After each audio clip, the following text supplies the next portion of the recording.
ధర్మ జిజ్ఞాసులకు శుభాశీస్సులు. మహాలయ పక్షంలో నిత్యతర్పణాలు ఇచ్చేటటువంటి వారైతేనేమి, వారి వారి యొక్క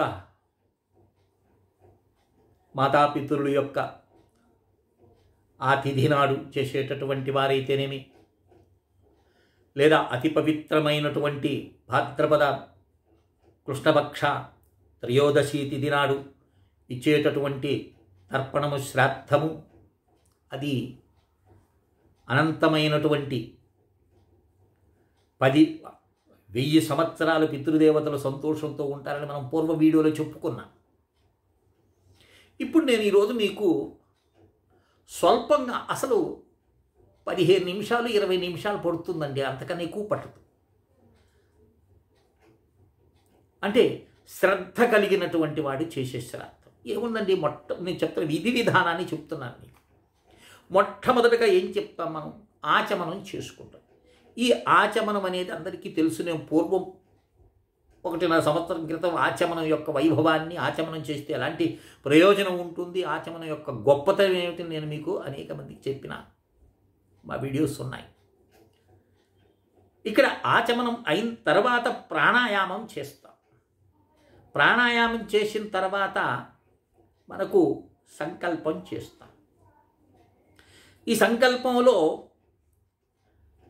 మనకు ఉపవీతి, ప్రాచీన ఉపవీతి అనేటటువంటిది ఉంది.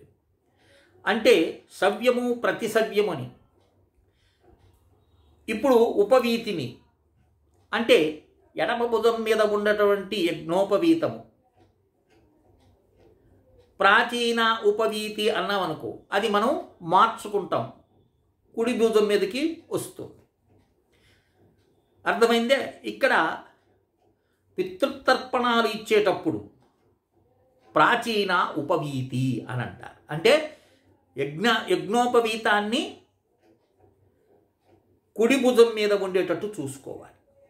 అందుకని శ్రీ పరమేశ్వర ప్రీత్యర్థం అస్మాతు పితృనుద్దిశ్య, పితృను ఉద్దేశించి వారికి సద్గతుల కోసం, అలాగే పుణ్యలోకాలు ప్రాప్తించేదానికోసంగా ఈ యొక్క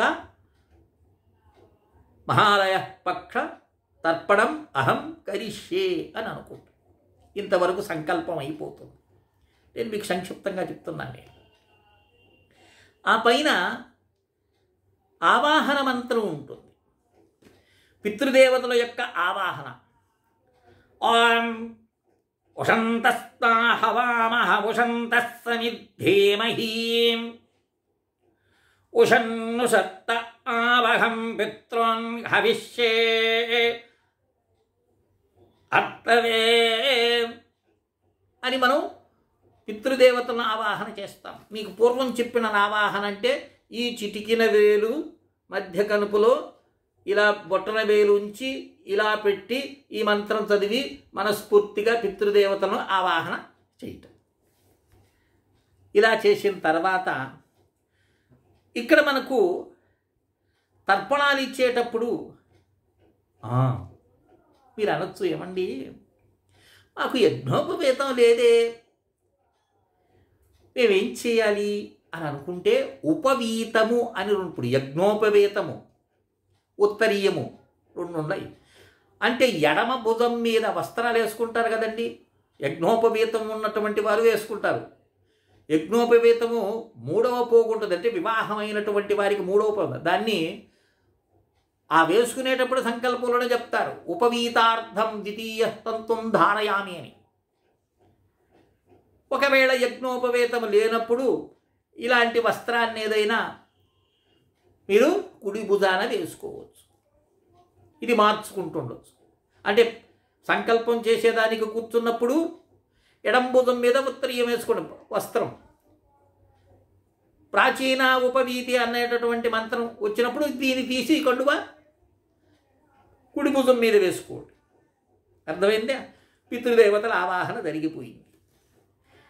అక్కడ ఏం చేయాలి, మీరు నువ్వులు, రాగి పాత్ర, రాగి కలశము, కమండలం ఉంటుంది. ఎందుకంటే కమండలం ఎందుకో చెప్పు సుమా, మీరు బాగా గమనించారో లేదో, కమండలానికి ఆ ముక్కు ఉంటుంది కదండి నీరు వచ్చేది, అది కరెక్ట్గా రాగి బెల్ట్ లాగా ఉంటుంది కమండలానికి, అక్కడ ఉంటుంది అది. అంటే నీరు రాగికి తగిలి వస్తుంది. అందుకని కమండలం తీసుకునేటప్పుడు ఆ కమండలానికి మధ్యలో రాగితో ఒక బిళ్ళ లాంటిది అతికిచ్చి ఉంటాం, లోపల రాగి కలిసి ఉంటుంది. లేదు అది లేదు, చక్కగా ఉద్ధరణి పాత్ర తీసుకోండి, ఉద్ధరణి తీసుకోండి, రాగిదే ఉండాలి సుమా. ఒక ప్లేట్ తీసుకోండి, దర్భల పరవండి, అందులో నేను మీకు సంక్షిప్తంగా చెప్తున్నాను. బ్రాహ్మణులు వచ్చినప్పుడు వాళ్ళు ఎలాగో చేస్తారు, లేదు మేము స్వయంగా చేసుకునే ప్రయత్నం కొంతమంది చేయాలని ఒక ఆతృత ఉంటుంది. అలాంటి వారు ఆ ప్లేట్లో దర్భలు వేశారు, ఒక గ్లాసు నీళ్లు పట్టుకున్నారు, ఏది పంచపాత్రలో ఉద్ధరణలో నువ్వులు తీసుకున్నారు, పొడి నువ్వులు. ఈ నువ్వుల్ని ఇక్కడ మనకు చూడండి 3 శబ్దాలు ఉంటాయి. బ్రాహ్మణులు అయితే శర్మాణం అంటారు, అదే క్షత్రియులు అయితే వర్మాణం అంటారు, వైశ్యులు వచ్చి గుప్తాహ అంటారు, శూద్రులు వచ్చి ఏమంటారంటే దాసాం అంటారు. ఏమంటారు? దాసాం అంటారు. ఆ స్త్రీ పేరు చెప్పేటప్పుడు దామ్ అనేటటువంటి నామాన్ని అక్కడ ఉచ్చరిస్తారు. ఇలా చేసిన తర్వాత ఇక్కడ మనకు అస్మిన్ అనేటటువంటిది, అస్మిన్ పితరః, అస్మిన్ పితామహ, అస్మిన్ పితామహ, అస్మిన్ పితరస్య. ఇప్పుడు ఈ పితామహ అంటే పితరః, పితామహ, పప్రితామహ, వీళ్ళకి ఆ తర్పణాలు ఇచ్చేటప్పుడు మనం ఏం చేస్తాం? ఇక్కడ స్వధా నమః తర్పయామి, స్వధా నమః తర్పయామి, స్వధా నమః తర్పయామి, 3 సార్లు స్వధా నమః తర్పయామి అని తర్పణాన్ని ఇక్కడి నుంచి వదులు. మోకాళ్ళు వంగలేని వాళ్ళు ఈ రోజులు ఏంటంటే ఏదో ఒక స్టూల్ మీద కూర్చొని వాళ్ళు పాటలో పడుతుంటారు. కానీ ఇక్కడ మనకు ఈ తర్పణాలు చేసేటప్పుడు దానికి మోకాలు వంచి కూర్చోమంటారు. అంటే ఆ మోకాలు వంచి కూర్చున్నప్పుడు లేనివారు పద్మాసనం వేసుకొని కూర్చోవచ్చు, ప్రమాదమేమీ లేదు. అలా వాళ్ళకి తర్పణాలు ఇస్తారు. మాతరః, అలాగే పితామహి, పప్రితామహి అని. అంటే అవి నేను ప్రత్యేకించి వాళ్ళకి చెప్పబలేదు, మీ అందరికీ తెలుసు. నాన్నకి, తాతకి, ముత్తాతకి, అలాగే అమ్మకి, నానమ్మకి, అమ్మకి ఇచ్చేవు, తర్వాత నానమ్మకి, నానమ్మకి ఇస్తారు కదా. ఇట్లా అలా అంటే వారి యొక్క మీ నాన్న మీ నాన్న భార్య, మీ తాత భార్య, మీ ముత్తాత భార్య, ఇలా ముగ్గురికి ఇస్తారు. తర్వాత ఇంకొకటి కన్యాదానం చేసినటువంటి వారికి కూడా ఇవ్వచ్చుమా. శ్వశుర శ్వాసు వాళ్ళకి ఇవ్వచ్చు. అలా మీ కులాచారం ప్రకారంగా వారికి తర్పణాలు ఇవ్వచ్చు. ఈ తర్పణ ప్రయోగం అయిపోయిన తర్వాత ఏం చేస్తారంటే మళ్ళీ ఇప్పుడు ఇచ్చిన తర్పణాన్ని కూడా ఎటు తిరుగుతారు? దక్షిణం వైపుకు తిరుగుతారు. ప్రాచీన ఉపవేతి వేసుకుని దక్షిణం వైపుకు తిరిగిన తర్వాత అయిపోయిన వెంటనే తూర్పుకు తిరుగుతారు. తూర్పుకు తిరిగి పూర్వాభిముఖంగా కూర్చొని మళ్ళీ దర్భలు ఇందాక వేసినాను కదా ఆ పాత్రలను తీసుకొని ఇక్కడ మనకు దేవతర్పణం చేస్తారు. దేవతర్పణం అంటే ఏంది? ఈ పెద్ద వేలు ఉందో చూశారవా, దీనికి ఎదురుగా ఇక్కడ వదులుతారు, దేవతా తర్పణం అని అంటారు. అక్కడ ఒకసారి వదులుతారు, ఓ మంత్రం ఉంది, ఆ మంత్రంతో తర్పణం వదులుతారు. తర్వాత మనకు అయిపోయిన తర్వాతనే మళ్ళీ దక్షిణముఖంగా కూర్చుంటారు. మళ్ళీ దక్షిణముఖం కూర్చున్న వెంటనే మళ్ళీ యజ్ఞోపవేతాన్ని మార్చుకుంటారు, కుడి భుజం మీదకి వచ్చేస్తుంది. అక్కడ మనకు ఓ విశేషమైనటువంటి మంత్రంతో 3 సార్లు తిలా తర్పణం ఇస్తారు.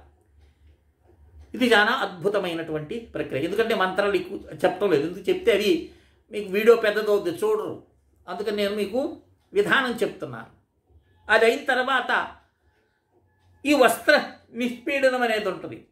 యజ్ఞోపవీతం ఉన్నటువంటి వారు ఆ కలశంలోకి నీటిలోకి లేకపోతే ఈ 3 ముళ్ళు ఉంటాయి కదండి, ఆ 3 ముళ్ళని ఉంచి ఓ మంత్రం చెప్పి వాటిని పిండతారు.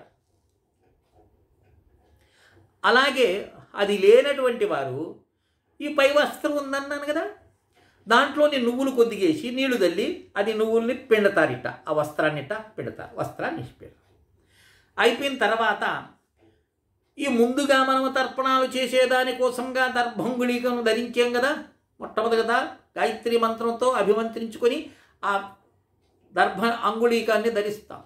అంతవరకు అయిపోయింది. అప్పుడు ఆ ఉంగుళీయాన్ని తీసి దాని ముడి తీసి ప్రక్కన పెట్టేస్తారు. తూర్పుముఖంగా కూర్చొని ఆచమనం చేసుకొని కలశం తీసుకొని కలశంలో గంధము, అక్షతలు, ఎర్ర పుష్పము ఇవి ఉంచి సూర్యనారాయణుడికి అర్ఘ్యాన్ని ఇస్తారు. ఆ అర్ఘ్యం ఇచ్చిన తర్వాత ఆ కలశాన్ని కిందన పెట్టుకొని అష్టదిక్పాలకులు 8 దిక్కులు పూర్తిగా ఊర్ధ్వము అధోభాగం కలుపుకుంటే ఈ 10 దిక్కులకి తిరుగుతూ ఒక్కొక్క నమస్కారం తూర్పు నుంచి మొదలు పెడతారు. ఇలా దిగ్దేవతలకు నమస్కారం చేస్తారు. తర్వాత చక్కగా మళ్ళీ కూర్చొని తూర్పుముఖంగా కూర్చొని చేతులు జోడించి విష్ణునామస్మరణ, భగవన్నామస్మరణ చేసినటువంటి ఈ శుభమైనటువంటి పవిత్రమైన తర్పణ కర్మను ఈశ్వరార్పణం ఈశ్వరార్పణ బుద్ధితో చేశాము, ఈశ్వరుడికి సమర్పిస్తున్నాం. ఏతత్ ఫలం ఆ ఈశ్వరునికి మనము బ్రహ్మార్పణమస్సు అని మనం వదిలేస్తాం. ఓ నమస్కారం, అంతేనండి. ఇంక దీంట్లో ఏముంటుంది? ఇది అందరూ కూడా స్వల్పంగా చేసుకునేది. నేను చెప్పడం లేట్ అయినావు, మీరు ఆ మంత్రం చదువుకుంటే చకచకా చేసేయచ్చు. ఓ 15-20 నిమిషాలు పడుతుంది. అది చక్కగా అయిపోయిందా, ఇక ప్రశాంతంగా కూర్చొని తూర్పుముఖంగాని దక్షిణముఖంగాని కూర్చొని ఇక పితృదేవత సంబంధమైనటువంటి స్తోత్రాలు ఉన్నాయి కదా, ఆ స్తోత్రాలు చేసుకోవచ్చు. ఇవన్నీ మాకు చేయటం కష్టం స్వామి అనుకుంటే కరెక్ట్గా పితృదేవతల సమయం అపరాహ్న సమయంలో చక్కగా స్నానం చేసి కరన్యాస అంగన్యాస సహితంగా శ్రీమద్భగవద్గీత 7వ అధ్యాయాన్ని చదివి మాహత్యాన్ని చదివి ఏతత్ సప్తమోధ్యాయ ఫలం మమ పితృదేవతార్పణమస్తు అని వదిలేవనుకోండి, పూర్తిగా శ్రాద్ధ కర్మ చేసినటువంటి పుణ్యం నీకు లభిస్తుంది. ఇవేమి చేయలేనటువంటి వాడికి ఈ భోక్తను తీసుకోవటం, వాళ్ళకు భోజనాలు పెట్టడం ఇవన్నీ చేయలేనటువంటి వాళ్ళు, అయ్యా మాకు శాస్త్రజ్ఞానం తెలియదండి, శాస్త్రానుష్ఠానం తెలియదు, పిలిచినా ఎవరు రావటం లేదు అనేటటువంటి వారు భగవద్గీత 7వ అధ్యాయాన్ని కరన్యాస అంగన్యాస పూర్వకంగా 7వ అధ్యాయాన్ని చదివి మాహత్యాన్ని కూడా చదివి ఈ సప్తమోధ్యాయ పారాయణాన్ని మమ పితృదేవతలకు నేను సమర్పిస్తున్నాను అని మీరు నీళ్లు తీసుకొని ఓ ప్లేట్లో వదిలేసినారనుకోండి, ఒకవేళ మీ పితృదేవతలు ఏదో దుష్కర్మల చేత ఎక్కడైనా పిశాచాలై జన్మించి ఉంటే వారికి ఆ ప్రేతత్వం కూడా పోతుందని భగవద్గీత మాహత్యం గ్రంథంలోనే మనకు వివరిస్తున్నారు. ఒకసారి చూడండి, మీరు భగవద్గీత తీసుకొని 7వ అధ్యాయం మాహత్యాన్ని ఒక్కసారి చదవండి, మీకు అర్థమవుతుంది. ఎన్ని అసలు వాటిని ఇచ్చినారండి మనకు తర్పణాలకి, అవన్నీ మేమేం చేయమంటే మీ కర్మ, అది మేమేం చేయలేం. నేను ముందే చెప్పాను, స్వల్పమప్యస్య ధర్మస్య త్రాయతో మహతో భయాత్తని గీత మనకు చెప్పి, నువ్వేదో చేయాల్సిన ఉంటుంది. స్వల్పంగా నువ్వు చేసిన ధర్మానుష్ఠానం ఏదైనా సరే నిన్ను ఆ భయాల నుండి తొలగిస్తుంది. కనుక ఈ తర్పణ ప్రయోగం ఎలా చేసుకోవాలని నేను చెప్పాను, ఆ మంత్రాలు ఎలా ఉంటాయి ఇవన్నీ కూడా మీకు నేను వివరించినాను. వీడియో పెద్దదైందని మీకు సంక్షిప్తంగా చెప్పినాను. లేదు స్వామి మాకు ఆ పీడిఎఫ్ పెడితే మేము దాన్ని చూసి మేము చేసుకుంటాము అనేటటువంటి వాళ్ళు నాకు వాట్సాప్లో మెసేజ్ పెట్టండి. 9966690246 కాల్ చేస్తే నేను మీకు అది అందిస్తాను. చక్కగా ఇంట్లో కూర్చొని మీ అందరికీ కూడా ఒక విషయం చెప్తున్నాను. ఇవేమీ చేయలేనటువంటి వాళ్ళు, ఈ మహాలయ పక్షమంతా కూడా ఆచరణ చేయలేనటువంటి, కనీసము భాద్రపద మాసము కృష్ణపక్షము త్రయోదశి 19వ తారీఖు వస్తుంది. ఆ రోజు మాత్రము చేయండి తప్పక. ఎందుకంటే మీ పితృదేవతలు 1000 సంవత్సరాలు సంతోషంగా ఉంటారండి. నువ్వు చేసేటటువంటి ప్రతి సంవత్సరం చేసే ఆ కృష్ణ త్రయోదశిలో చేసేటటువంటి ఆ ప్రక్రియ వల్ల ఎన్ని వేల సంవత్సరాలు సంతోషంగా ఉంటారంటే మీకు సుఖశాంతులు అందిస్తారు, శ్రద్ధగా ఉంటారు. అర్థమైందా?